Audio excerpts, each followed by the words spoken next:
Good morning. Welcome to Unity of Bellingham. My name is Marie Bailey, and I'm your podium assistant today. Today we are welcoming Reverend Monica from Unity of Bellevue, our guest speaker. And our music ministry is Heart and Soul with Marcia and Deborah and Kathy. So thank you so much. They're wonderful music. We are a joyful, evolving spiritual community committed to spiritual practices, compassionate service, and living on purpose. This is our mission. As a joyful, evolving, and spiritually conscious community, Unity of Bellingham celebrates the uniqueness of everyone, recognizing and welcoming each person as a beautiful expression of the One. Being inclusive and non-discriminatory, we acknowledge the divine presence in all life and honor their positive presence, blessing, and contribution to the world.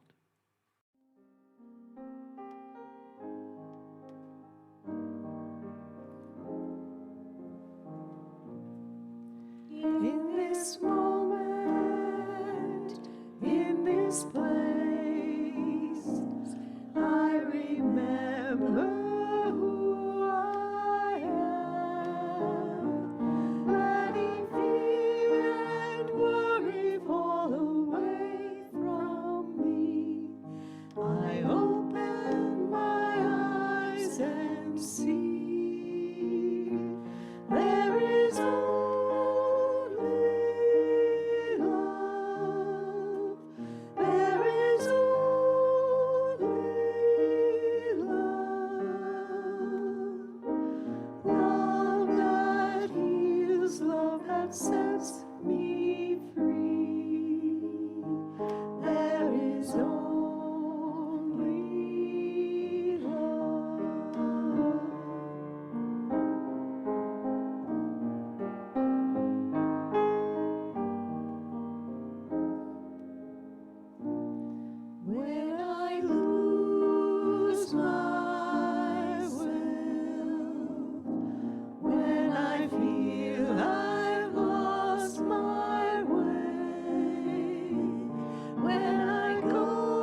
And now, as we move into our time of reflection and meditation, if there's anyone or anything who could use prayer support, bring them into your consciousness now. And feel free to speak their name out loud.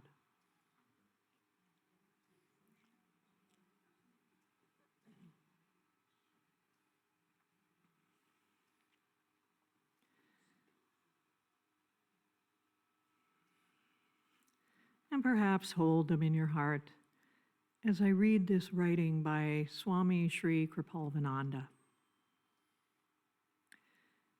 My beloved child, break your heart no longer. Each time you judge yourself, you break your own heart. You stop feeding on the love which is the wellspring of your vitality. The time has come, your time, to live, to celebrate, to see the goodness that you are. Let no one, no thing or ideal or idea obstruct you. If one comes, even in the name of truth, forgive it for its unknowing. Do not fight. Let go. And breathe into the goodness that you are.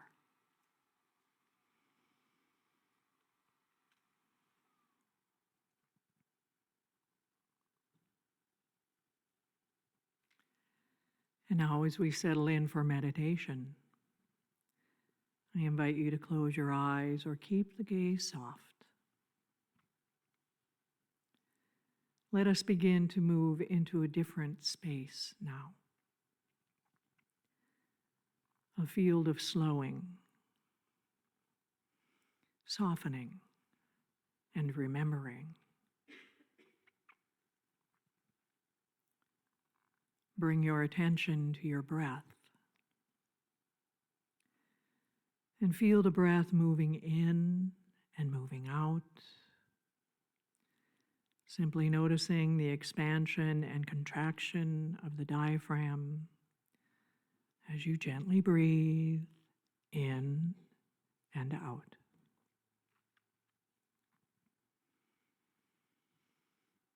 As you breathe, allow all expression to drop from your face.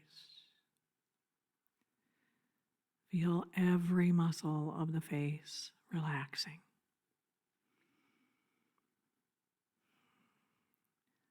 Now is the time to slow down and be present. Free yourself for these several quiet, spacious moments just for you.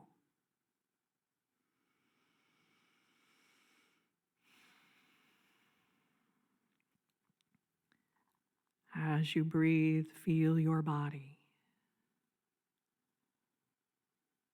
Feel into your heart space. Breathe into your heart space. And let everything else drop away. Just your breath and your heart space. Feel it.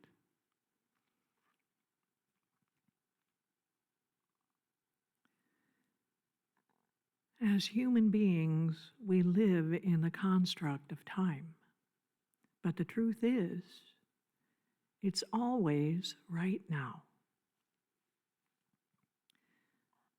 There really is never any other time. So as you breathe, realize you are breathing yourself into this present moment.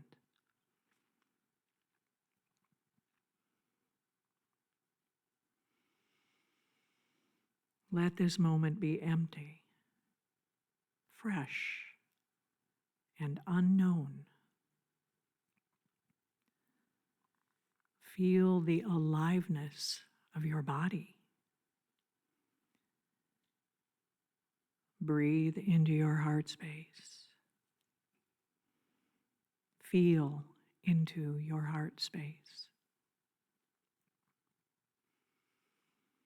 There is no past and no future in this present moment.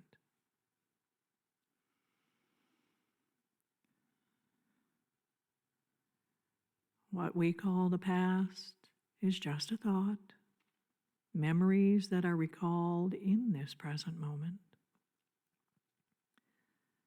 What we call the future exists only as potential.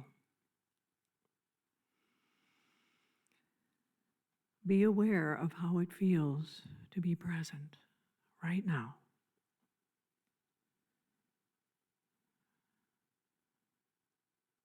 You can trust that all you need is always offered here, in this present moment.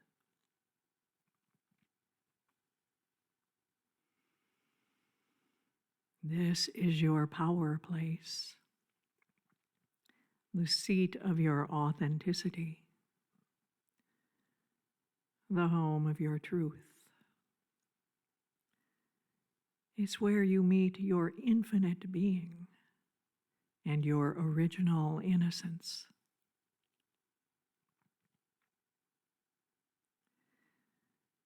Take another deeper breath and let yourself relax, soften, and release a little bit more.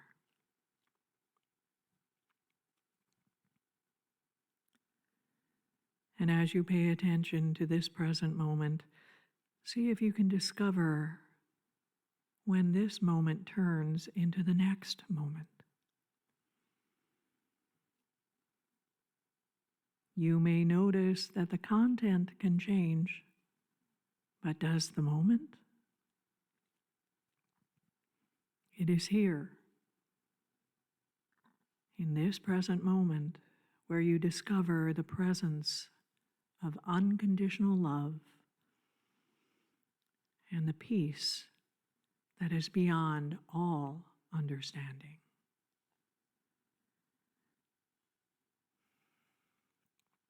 Any moment is always this moment. Every moment is always this moment, right now.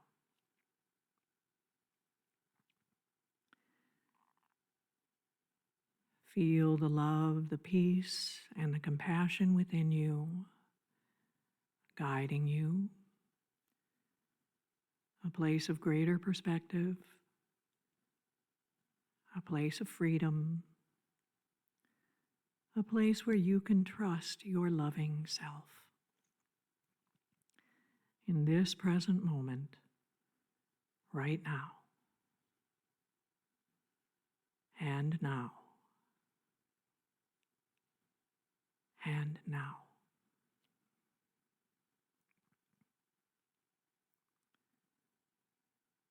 Feel all the energies of your body from all meridians activated, purified, and balanced.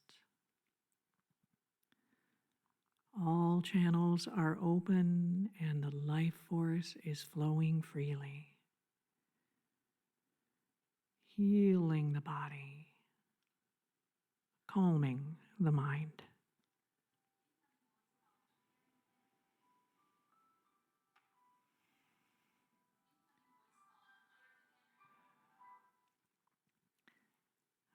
Now feel your body resting in the chair. And when you're ready, softly open your eyes and let the room lovingly come to you. And feel the mind held in a quiet meditative state for a few more moments.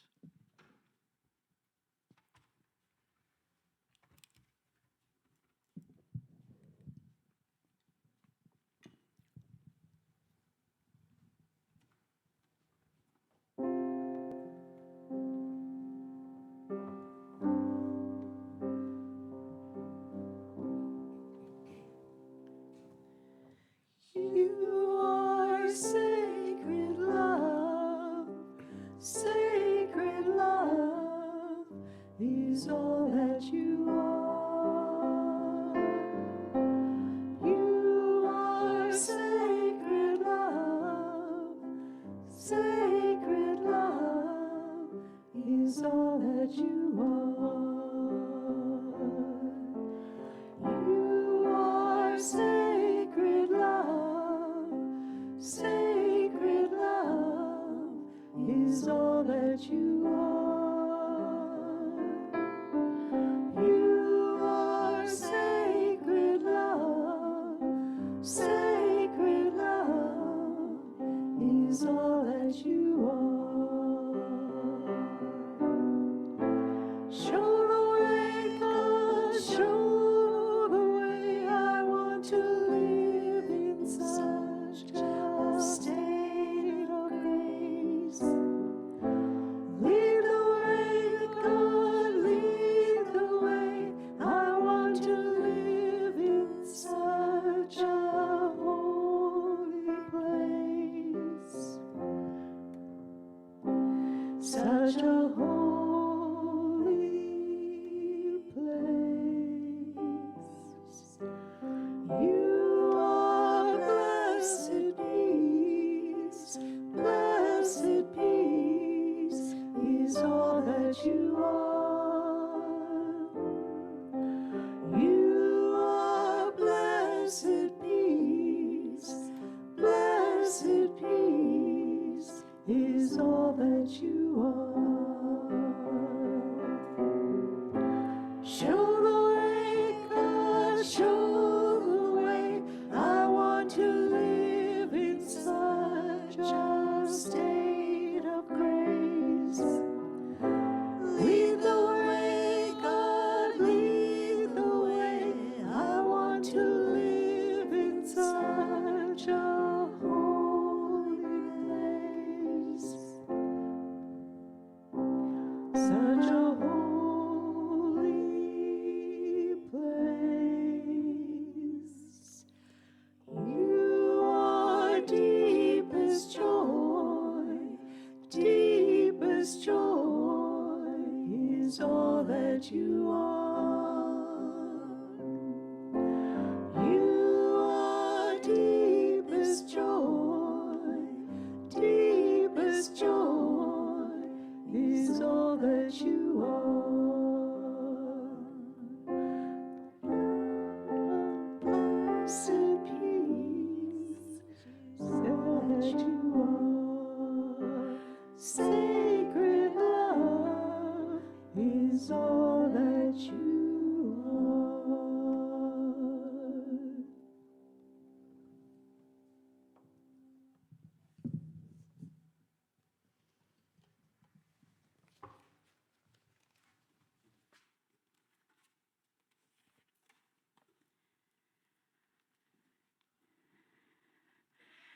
Thank you, Marie, and thank you, Heart and Soul, for setting the space, the energy so masterfully. Again, my name is Reverend Monica, and I'm from Unity of Bellevue, and gosh, it seems like I was just here. Wasn't it just last month? I think it was. There was another guest speaker who had to reschedule, so I'm filling in, and I'm so happy to be here, so thank you to you and to Reverend Frank. Last time when I was here, I spoke about questions, if you were here and remember, and I'm going to start us off with a question this morning. I don't want anyone to raise their hands or clap. Just reflect inside and see how you want to answer this. Do you love every aspect of your body 100% of the time? Yeah, a little chuckling happens when I ask that question. I think for most people, that's a no, and that's okay. I know I can't say that either. I want us all to know, though, that we have a kindred spirit. And St. Francis of Assisi, he called his body, get this, brother ass. Now, that might sound a wee bit derogatory to modern ears. Calling someone an ass is not exactly a compliment unless they're, a badass, right?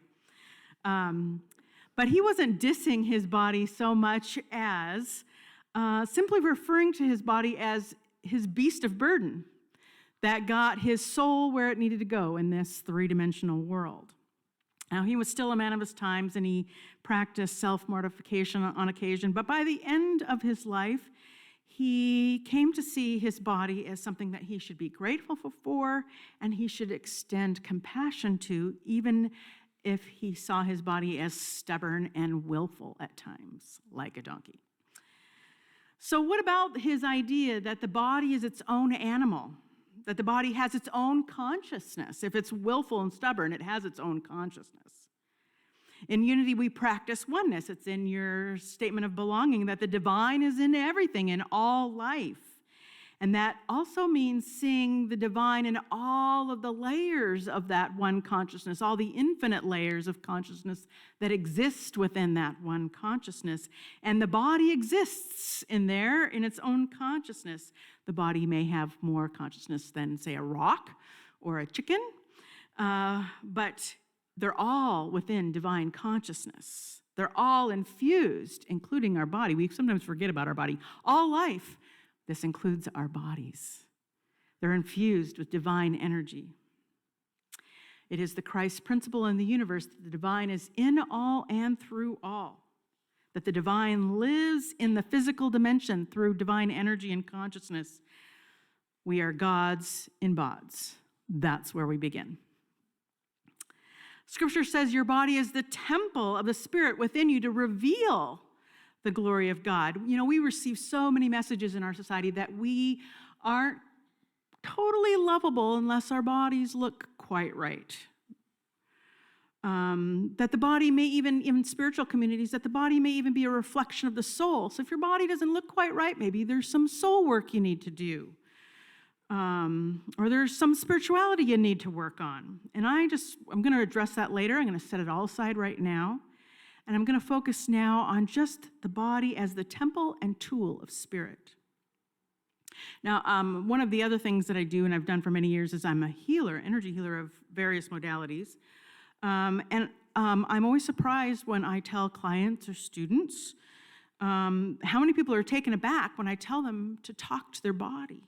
They're so identified with the body that they don't realize that the body has its own being, its own consciousness. And when I am working with a client and I place my hands on a body where there's some issues in the tissues, right? We all got them sometimes. I can hear the body talk to me and tell me what's going on. All energy is infused with information, and if you tune in, you can hear it talk. Now, that communication may come in any number of forms through intuitive channels that we all have because of our divinity within. So I encourage students and clients to speak to the body lovingly like you would a beloved pet. Talk to it, listen to it, encourage it. Keep it in line when you need to with strong, clear affirmations, and love it unconditionally. It has faithfully gotten you this far. Thank it with tons of gratitude for what it has done, seen and unseen, keeping your soul here on earth. It truly is the temple of the soul. Now, I do want to carve out an exception for my talk this morning. Some people live in extreme pain or extreme conditions, and they are often worldwide without the resources, either spiritual technologies or medical technologies, to address that pain. I know that there are those technologies that exist. I have energy healers who can heal pain. But I don't think we've evolved as a species far enough so that we can address the myriad issues that so many people face with chronic pain. So I'm just those people are on a beautiful soul path, a challenging one, and we honor them. And I am just this talk doesn't apply to them. It applies to the rest of us who are in more or less dealing with the range of what we experience in body. And of course, we are called to take care of the body with good food, exercise, yoga, rest. But even with all of these things, even when we're doing our intentions and our affirmations, the body can resist change. It likes to stay the same, like anything on this three-dimensional level, because healing means change. So how do you get a stubborn-ass donkey pet body to move when it doesn't want to. I don't know if you've ever seen those videos on YouTube. There's videos of a husky dog that has learned to say no. And that's exactly what it sounds like. And they have videos of it. You can Google it afterwards. It's hilarious. They'll, time to take your bath. No. It's time to leave. Get off the bed. We got to go. No. And it clear as a bell. It is just being stubborn and willful. So first of all, what do we do when we are dealing with stubbornness within? So first of all, you're the manager of the body. As your soul, you get to set the terms. You get the final say, just like when you're dealing with a 2-year-old or maybe a teenager, right? Strong, positive, clear intentions are important. Adam Dream Healer, I don't know if you were aware of him. A number of years ago, he did healing from Vancouver, BC, and I know him. He has a book called Intentions Heals, but he can zoom into any level of the body he wants to, even the submolecular level and cellular levels, and see what's happening. And he says that as soon as somebody sets a positive intention for healing or wholeness, he sees things changing in the cells. In the submolecular level, things start to shift. So always start with those positive, clear intentions for yourself. And then second, when I hit resistance in the body, it's usually because of some unacknowledged pain. I try to release this with as little backstory as possible for myself or my clients, because the more I attach to a story, the more likely it is to stay. So if I can release something and just say, I release the old, I bring in the new, and if it leaves, awesome. That's great. That's oftentimes enough. But sometimes it isn't enough. I say that and nothing happens. So I then shift into the backstory. What is this about? Is there some unacknowledged pain or a story that my body can't release or isn't willing to release because I haven't learned the lesson? I haven't integrated the pain from the experience. So I have an example. Earlier this year, I received, part of my path is just receiving and integrating new energies, and I had received some new energy, and it got stuck right here, and I had a headache because all this energy was just sitting right here on my head. And I could feel all of this block right here. And so I started with, I release the old, I bring in the new. And I could feel it starting to shift a little bit, but not fast enough to get rid of my headache. So then I went into a deeper level. I went into a meditation, and I said, well, what is this about? What is this about? What am I supposed to learn here? And when I was in meditation, this memory started circling around, popping up. And it's not something that I had repressed. I've thought about it a few times over the years, and I didn't have any emotional connection to it, I thought. But as it kept circling around, I realized that I was experiencing this memory from outside my body, watching the experience. My memory was outside my body, and it was a very intense experience. What had happened, I was in college, and a peer of mine had choked me, and it was the only time I've ever been choked in my life.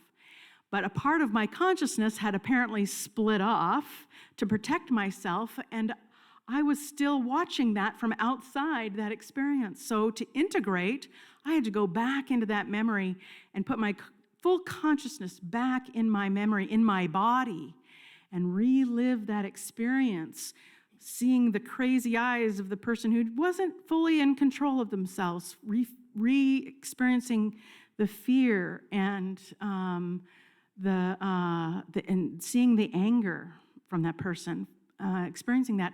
And then I had to work it until I could get into compassion for myself, for my body, for the person. And then as soon as I did that, the energy just flowed right on through and integrated with me.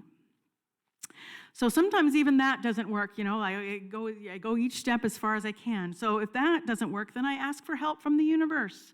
What am I missing? What do I need to learn? And then I look for clues, repeating messages, synchronicities, a book title that pops out in front of me. So I look for messages. And then fifth, I also call in for reinforcements. I am fortunate that I have a lot of healer friends that will generously respond to me when I'm stuck. We don't need to heal alone, and that's one of the reasons we have spiritual community. Sometimes I've heard in New Thought spiritual communities, you don't need any healers. We can all heal from the divine within, which is true. We all have the divine within. We can all tap into that healing and wholeness within. But if we take that statement to its logical conclusion, that means we don't need anybody. We don't need teachers because we can get it all from the divine within. It means we don't need ministers because we can get it all from the divine within. We don't need musicians because we can get it all from the divine within. We don't need anybody. That's where the logical conclusion goes.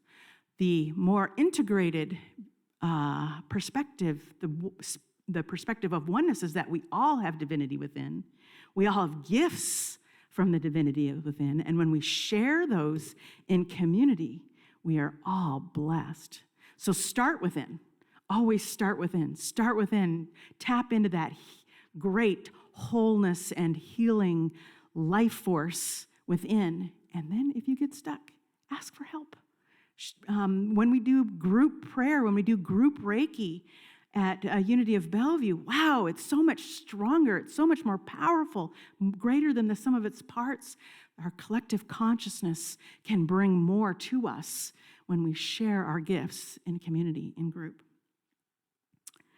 So honoring the body as temple means seeing it as it is, an animal with its own consciousness, and communicating with it,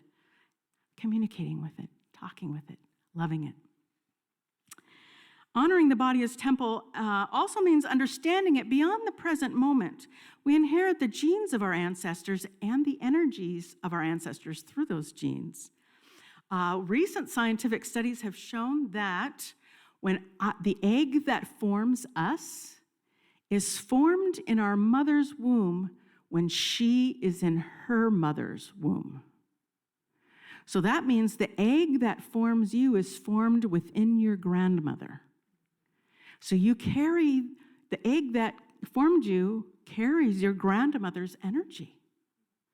Recent studies have also shown that while you are in your mother's womb, you're exchanging cells with your mother, which means if you have older siblings or if your mother had older siblings, you may be receiving cells from your older siblings or from your aunts and uncles while you're in utero. All this is to show us how interconnected we all are, that we, kin and ancestors, share energies. We inherit, our body inherits some interesting things. And I want to read this. I don't know if you know of Shalane Harkin. She's a local Washington State ecstatic mystic poet. And this is from her book, Susceptible to Light, and it's called Ancestral Treasure. Your ancestors have passed down their wounds like a growing collection of gems for your inheritance. Don't resent this. They weren't ready to be mined and collected. They weren't ready to be valued. You have the technology now. You know how to dig deep. You know now how not fear your worth. You know that within every bright, shining wound is a nugget of compassion, a jewel of wisdom they have saved up for you. Now feel deeply blessed to be driven finally into these inner tunnels of self and history. Cashing in on this trove in the sacred chest of your heart will alchemize all old shameful stories into diamonds of laughter and tears.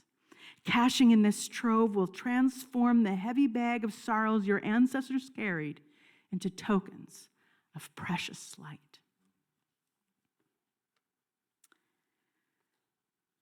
So I'm going to share something that is from my personal experience, and you're free to not agree with it always with anything I share. You're free to not agree with it.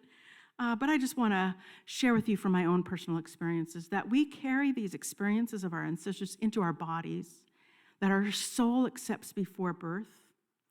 And we all also, in my experience, carry with us the experiences of past bodies that our soul has lived in, and I have a story for that. This is a story from my family member who has given me permission to share it, although I'm going to keep it anonymous.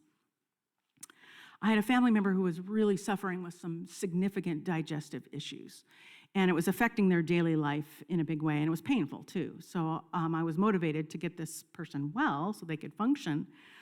We had tried acupuncture, and dietary changes would help, but it hadn't resolved it in a large enough way to make a difference. So I had called on some intuitive friends and to see what they had to say, and one said, "I see a sword being thrust through their stomach." And another intuitive friend had said several months prior to this that this family member had achieved enlightenment in previous lives and had paid a dear price for sharing that enlightenment.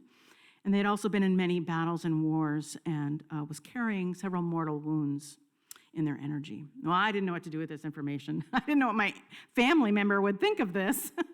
I didn't know it was appropriate to tell them. I didn't know what to do. So I just thought, well, I'll just play it as it comes. So one night this family member had gone to sleep, and I was still awake in the living room. And a few minutes after they had gone to their bedroom, they came back, and they were in extreme pain. They were bending over, moaning, and just holding their stomach like this. And I said, "Do you want me to check your energy?" "Yes." So I scanned down the front like we do in Reiki, like we do in many modalities. And as soon as I got to their stomach, boom, there was an object there that I could feel, and you can train your hands to feel these kinds of things. And it felt metallic. It felt solid. And every time I touched it energetically, the person would go, "Ugh." So it was definitely causing some distress. And I said, "Well, this is the time to tell them." And I told them what my friend said. "Does this resonate with you?" "Do you want me to clear it?" So I just brought in some love and light, and it cleared within a few seconds. And I said, "How do you feel?" "Fine." Went back to bed. Has had no more symptoms in 15 years.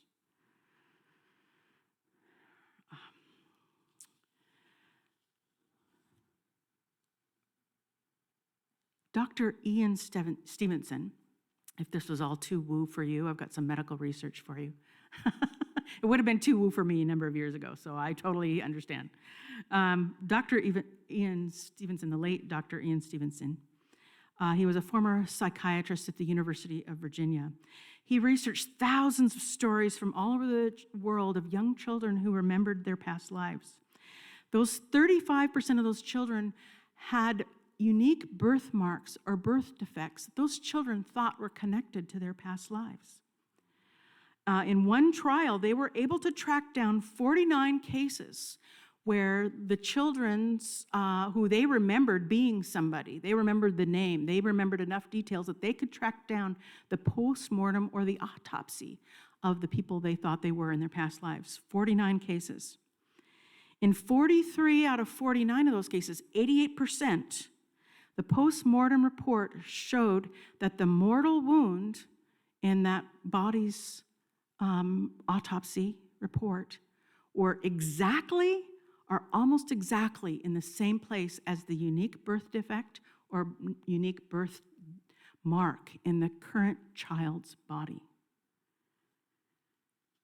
88%. His position was that by studying these, the medical researchers could come up with perhaps another reason, another avenue to look in as to why people might become ill. This research continues on today. I got all this information off the current University of Virginia medical website. It's all on there. They're continuing to research how we may carry the experiences of our soul's past lives and previous bodies in our current body. So one, our body is its own animal with its own experiences, its own consciousness, communicate with it. Our body carries our soul's experiences and carries the experiences of our kin and ancestors. Understand and honor this, which means just be gentle with yourself. Be gentle with your body. What might be happening might not even be sourced in this life or from you. 3, our body is energy. E equals MC squared. It's science. Everything that's material in this three-dimensional world is simply slowed down light or dense energy. That's Einstein. I had enough experiences in my saga, my Karma Ran Over My Dogma Sagma to understand this intimately. A lot of those experiences scared the bejesus out of me, honestly. But if I needed any confirmation, I had this other experience that happened a few years ago. I was driving to Taste of India, which is in Ravenna. It's a kind of a hole in the wall. It's my favorite restaurant. If anybody's in Seattle wants to take me out, that's where I'm going to vote to go. So I was meeting a friend for lunch, and we were driving down Ravenna, and Ravenna is very busy at lunchtime. Lots of pedestrians, lots of people moving around and parking and so on. Well, at one intersection, the driver in front of me saw somebody out of the corner of their eye on the curb, and they must have thought they were going to step out into the intersection, and so they slammed on their brakes, which means I had to slam on my brakes to not hit them. And I also blared my horn so that the cars I knew were behind me knew that we were stopping fast. And as I did, I looked in the rearview mirror to check, and indeed the person behind me, the driver behind me, was looking off to the side at the buildings. And then she heard the horn and she went, and I knew at that point I was going to get hit. And so I relaxed into it, tried not to hold any stress, and bang, she rammed right into the back of my rear car fender. As soon as that car hit me, everything changed. Everything went into extreme slow motion. And I somehow saw the shock waves from the impact start to move like this, from the back of the car towards me. And I saw that I perceived I was in some kind of a bubble, probably my aura or something I was perceiving. And it went through the bubble, and it came to my body, these shock waves. And my body, I realized, had changed. I was like energy jello. The density had changed, like plasma or something, and the shock waves moved right through my body, out the other side of the bubble, through the rest of the car, and as soon as the shock waves left the car, everything went back into regular time, and I was back in the density of my body. I was totally fine after that accident. I did not whiplash during that event. I had needed no medical attention. I had no aches and pains, needed no chiropractor, no massage. The car was a different matter.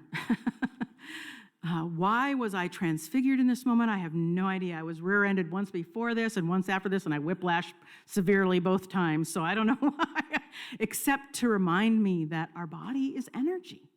Our body is energy.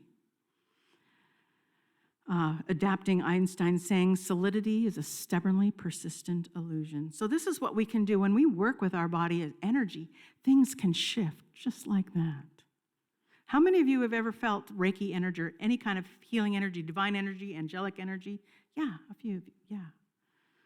So our body is its own animal. Communicate with it. Our body carries the experiences of our soul and others. Understand it. Our body is energy.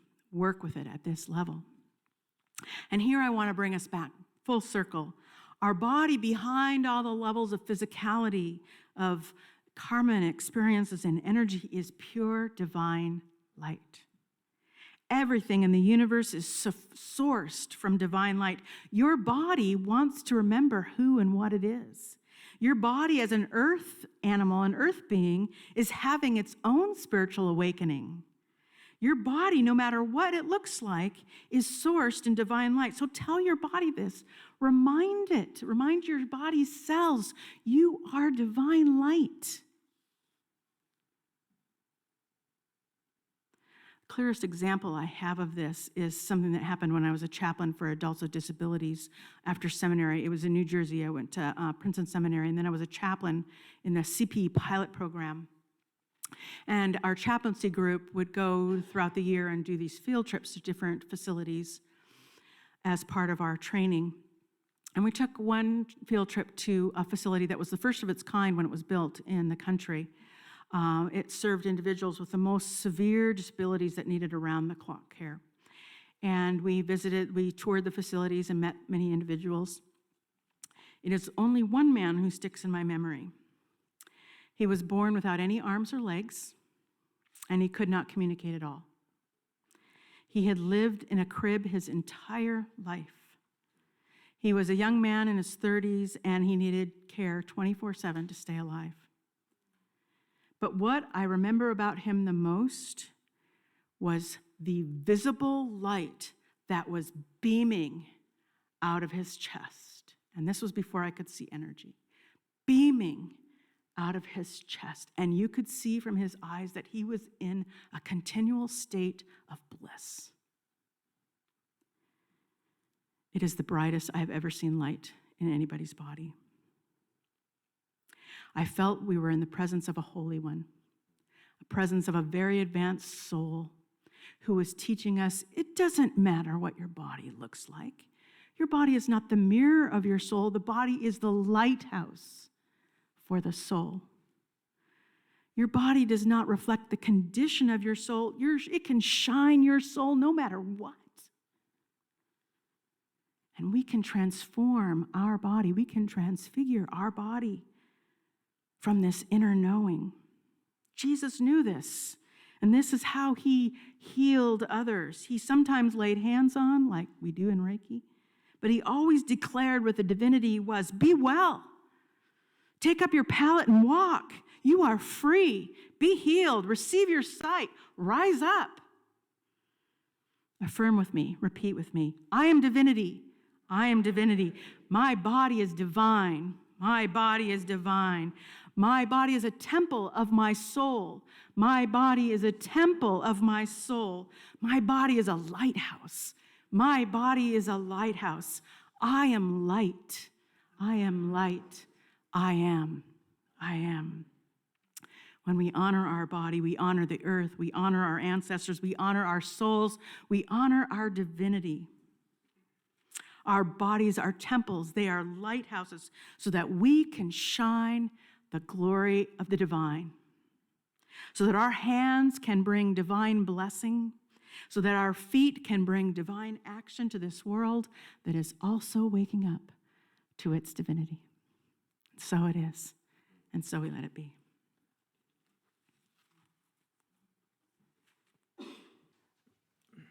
Now is the time that Reverend Frank usually does announcements. So is there anybody here who has? I will direct you in your... Sherry does. Just 1 second. Just hold on there. No. In your events and programs, upper right-hand corner in your program, that's what it's called. There's a variety of things here. And of course, the real biggie is we've got that conference coming up September 17th through 19th. And if you want to peruse that, and Sherry has some information about signing up for some stuff, so that would be great. Hello, my friends. I have the schedule needed out in the foyer for volunteers, so I'm going to be encouraging you to sign up, and you can get the spot you want if you do it now, rather than me calling you later and asking. So anyway, lots of volunteers needed. It's going to be a good time, and we appreciate all the help. So I hope to see you after service.